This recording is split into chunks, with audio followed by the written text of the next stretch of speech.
London.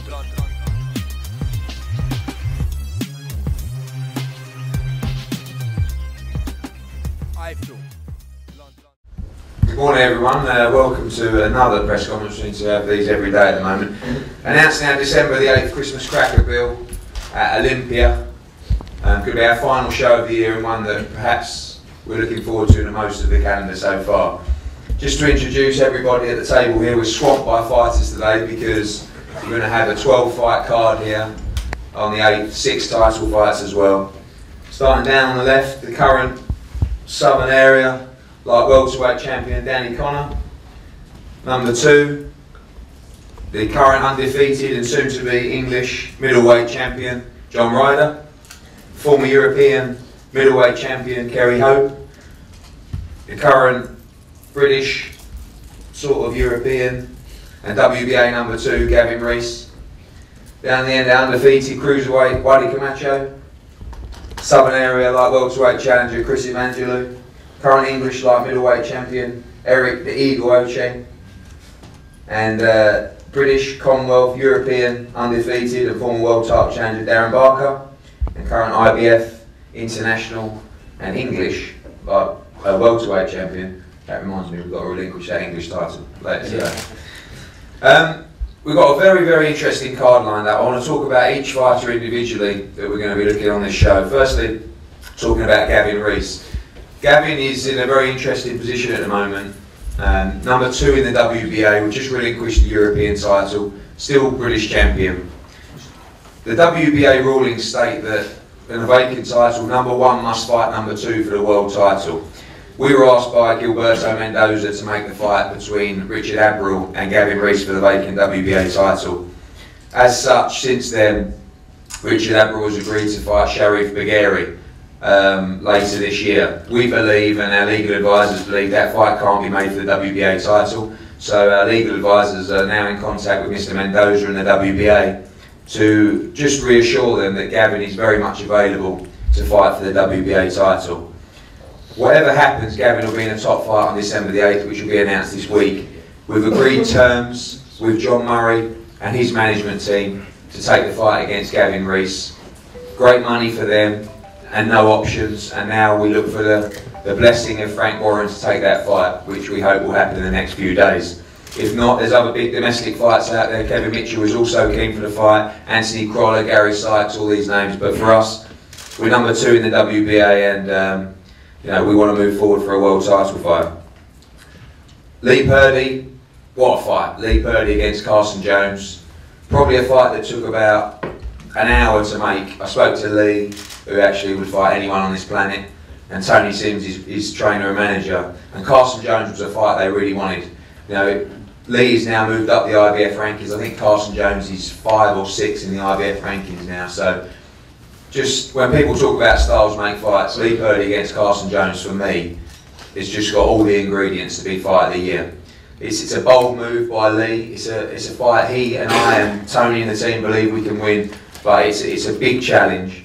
And Carson Jones took the fight in a heartbeat. He loved coming over here in the UK. He's got himself a lot of fans for the Kell Brook fight. But you know, we believe that Lee Purdy's going to go on that fight and win that fight. And when he does, make a statement and move up potentially in the top 5 in the IBF. Darren Barker will take on Kerry on December the 8th at Olympia. For me, a great, great fight. Darren's been through awful lot. No one's sitting here to feel sorry for him, and you know, he's cheered up now. He's ready. He's back. He trained so hard for the fight at Alexandra Palace against Simone Rotolo, and of course had the freak injury.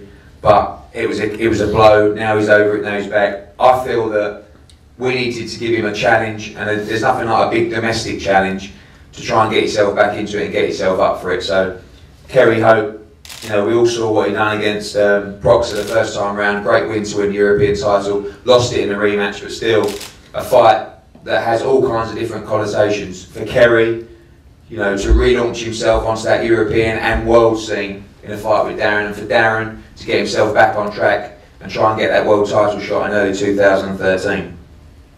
John Ryder, our undefeated middleweight, will take on Kreshnik Kato for the English title. A fight that's going to see Many fans gathered to the Olympia. John's a big ticket seller, so is Kreshnik Kato. I want to thank Spencer Fear on Hard Knocks for their assistance in making that fight. It's a great fight.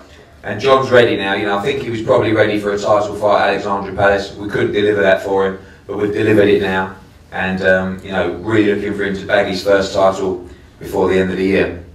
Eric the Eagle Ocheng, someone who we're finding it very difficult to get these big fights for because no one seems to want to fight him, but we will get there. You know, we've made it clear we want to fight Brian Rose. Jamie Cox is a Commonwealth champion. We've already written to Simon Block to you know, view our disappointment of how inactive Jamie has been. We like to keep these belts busy. You see how active we keep our guys. We like to make sure that they're boxing as frequently as possible. And you know, we want to make that Commonwealth title fight with Jamie Cox. If not, you know, I've said before after his last fight, I think we've served our purpose for the English light middleweight title. So maybe it's a case of bringing over a big international name and fighting for an intercontinental title or something like that. But it's time for Eric to really step up. A great little rematch on the card as well. Danny Connor against Chris Evangelou for the Southern Area Light Welterweight title. I'm sure a lot of you in this room saw that fight. A lot of you had your views on the way you would have scored that fight.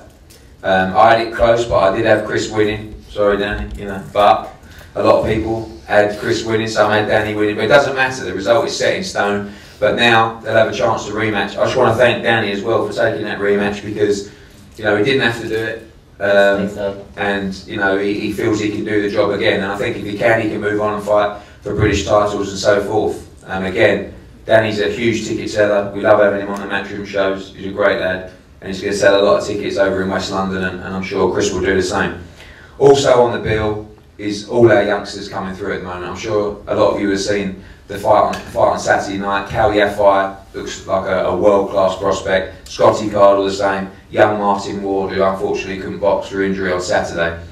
You know, we're looking at 12 fights on this bill. We're going to start nice and early. It's our way of saying thank you to the fans for all your support. We've come back into boxing in a big way this year, and we're going to continue the pace and step up the pace again in 2013. And this is a big final thank you for the fans for all the support so far. So, one guy I missed out at the end, Wally Camacho. We've already made requests to the Southern Area for Tony Conquest to give up his Southern Area belt now that he's WBO European Champion. And we've already got a couple of opponents in mind for Wally's first title fight there on December the 8th. So I'm going to start off by, I want everybody to say a few words, and I might ask you the odd question because I know some of you don't like to say too much, just knock people out. But Danny? Looking forward to the fight. I know you felt you won the fight. Well, I did win the fight, mate. Well, you actually, you definitely won the fight. Schooled me there, by the way. Can't make the fight, obviously. And like I said, if I can win this, bigger and better things. Sure, Chris is confident, but I'm just as confident. And on the night, I know I'm going to walk out the winner again, so I just can't wait for it now. And obviously, you know, the first fight around, you fancy your chances again. It was a great fight. You come on strong late. Definitely. Like in my whole career, amateur or pro, I've never lost twice to an opponent. I've always won the second fight. And to be quite honest, so you did lose the first time then? No, I didn't lose the first time. But either way, like, I boxed Chris when I had a chest infection and tendons in my hand were busted. I couldn't even throw my right properly. So we'll see how you do against me when I'm 100% in it this time round. I guarantee I'll win this fight. I promise you that now. Chris, you know, I know you felt you won it, but big challenge for you because you have to win this fight, don't you? I mean, yeah, I'll win this fight. Nowhere to go if you lose this one. Say that again? Nowhere to go if you lose this one, is there?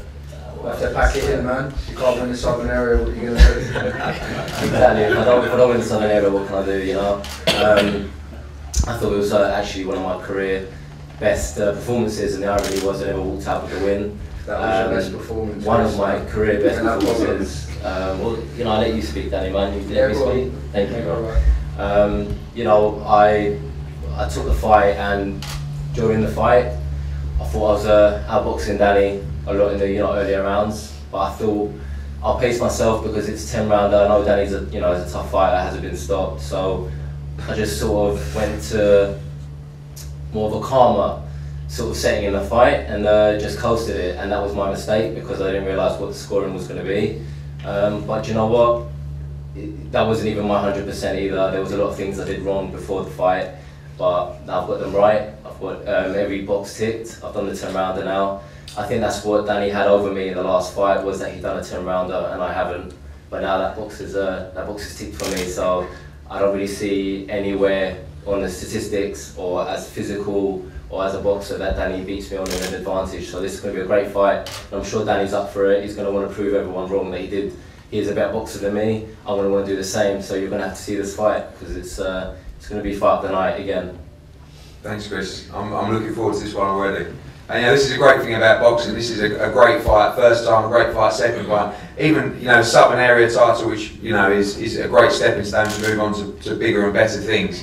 But we can get this excited and have this many people come down to watch this particular fight, because like I said, both huge ticket sellers, and I think it's going to be very, very interesting. The Eagle? Yes. I'm looking forward to it. It's going to be on the 8th December. It's going to be another great performance. First of all, I want to give thanks to, you know, the Matchroom and, you know, Sky. They've been good to me, you know, putting good fight together.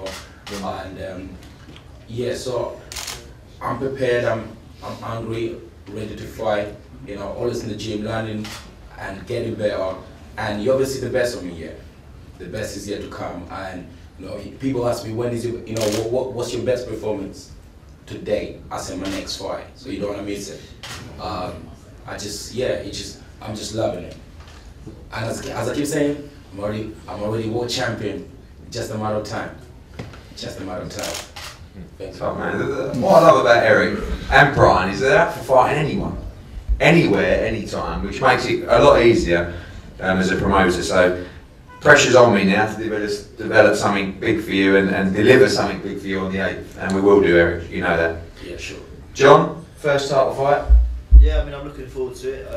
I'd like to have got it on the last show, but it wasn't to be. So I'm just really looking forward to it, training hard. Just can't wait now. And a perfect apprenticeship, really, even if I may say so myself. But you boxed on all the big shows all over the country, and again now a fight, probably your first time fighting someone who's a big ticket seller, who's going to have a lot of support there in questioning case. So they're quite mad, those Albanian fans. Yeah, I mean, they're going to be loud, they're going to be there in full, so I'm looking forward to it. I mean, they're only going to come see him get beat, but it's going to be a good night. Good man. And Kerry, big fight for you this. I know you fancy the chances. You're fighting a world-class fighter who hasn't been active for a while, and now under Gary Lockett, up for the challenge. Yeah, I'm always up for a chance no matter who I fight.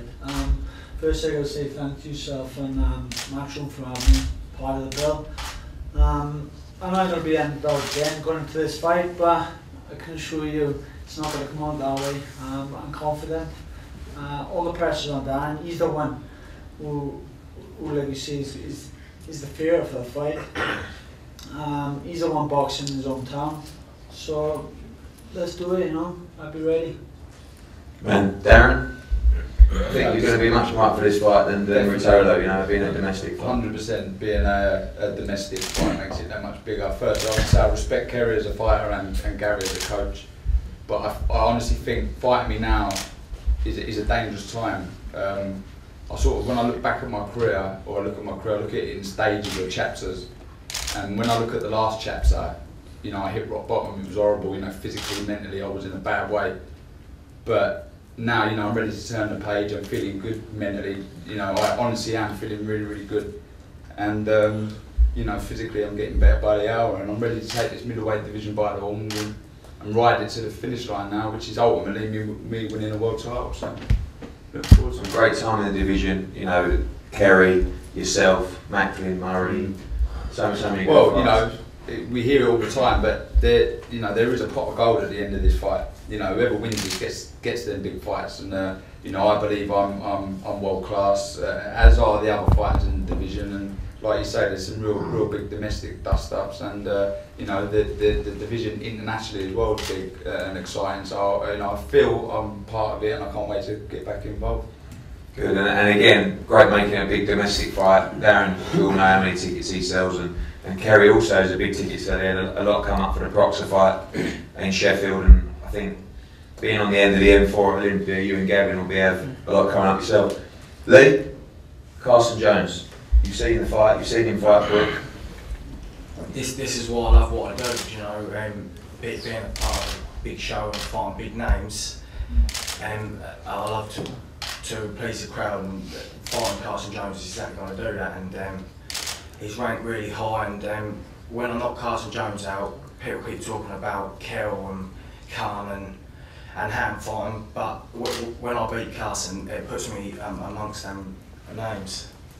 Well, we'd love the Hatton fight. We put your name forward in the mix for that, and I'm not sure for a comeback that would have been the wisest thing to do. But again, you know, you took the shot against Carrasco at fairly short notice, and it's really catapulted you on. You know, I mean, with Lee Purdy, he lost the British title to Colin Lyons. That wasn't the real Lee Purdy in there that night. He knows that. But from there, it's remarkable what's happened in such a short space of time. We fought for the English title against Adnan Amar. He won that. Then he defended it. Then he took a short-term risk fight against Carrasco, which no one knew a lot about other than he punched hard and he was very, very tough. He demolished him. And now he's fighting Carson Jones for the IBF international title to really push himself to the top 5 in the world. You know, Carson Jones, I think he's 7 or 8 even in box rec. So I think they're talking about him taking him just outside the ring ratings as well, Carson Jones. So, you know, for Lee Purdy, this is a great fight and one that we're really confident on. But, you know, I know that a lot of people will fancy Carson Jones for the fight, but for us, it's a fight that stylistically we're really, really fancy. I know that Tony does as well. Gavin, I know you really, really want the John Murray fight, and you know we've got to sort out a few things with the WBA this week. But I know you'll fight anyone at any time. Yeah, of course. We got a couple of fights in Britain early on, the Burns, Mitchell and Murray fight. So none of these fights are easy to be made. Just for the certain promoter put options in. Take these options out and the winner takes all. It's straightforward. Here's the agree. Me and the fighters want to fight. Let's give the British public what they want to see. Just to clear up the Burns issue with Gavin, we were offered the fight. The first offer was quite insulting. It did increase to halfway to reasonable, but they offered 3 options for that, and you know, we felt that one option would have been sufficient, a rematch option for that fight. But Gavin's a big part of what we're trying to deliver at Matchroom. He wants to stay within the Matchroom setup. He wants to be a Matchroom fighter and have his future and destiny controlled by Matchroom. Again, we've offered this fight to Mitchell and Murray with no options, just great money. So we don't see any reason why that shouldn't be taken. Obviously, Murray has accepted terms, his manager has accepted terms, and now they're looking for the blessing of their promoter, which hopefully we look to receive in the next few days. But we'll be making a press announcement about the WBA situation and Gavin's next fight in the next couple of days. So we're going to go to the floor now with one-on-ones. You can ask questions to any fighter, and then we're going to break for a few photos and one-on-one. So we're going to the floor for questions first of all. Any questions? Yeah, John, Qualto, do you know much about him? I know he's had a few fights.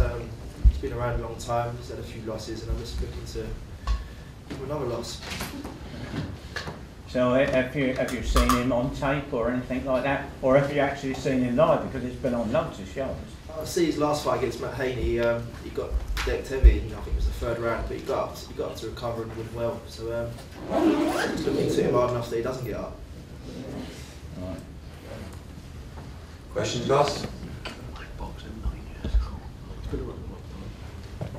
Woody Camacho, Yes. how excited are you to be fighting on the 8th? Oh, really excited. Like, basically, it's just Christmas just come early for me, basically, my Christmas present. And, you know, just bombs away, really, like, whoever it is, you know, they're going to get the same medicine as everyone else. We're just trying to get Waddy to come out of himself a little bit. He's very shy. I don't know if you've seen him. He walks around with 5 or 6 models. I think we got reports from the last VIP bar that he strolled in, got some champagne for the girls, and then when they asked to pay for it, he just said, "Don't be silly, I'm Waddy Camacho." Well, we're going to have a few photos now in front. I want to firstly have Danny Connor and Chris Evangelou together in a face-off, and then Darren and Kerry, and then we're going to do some group shots and then break for one-on-ones. Thank you.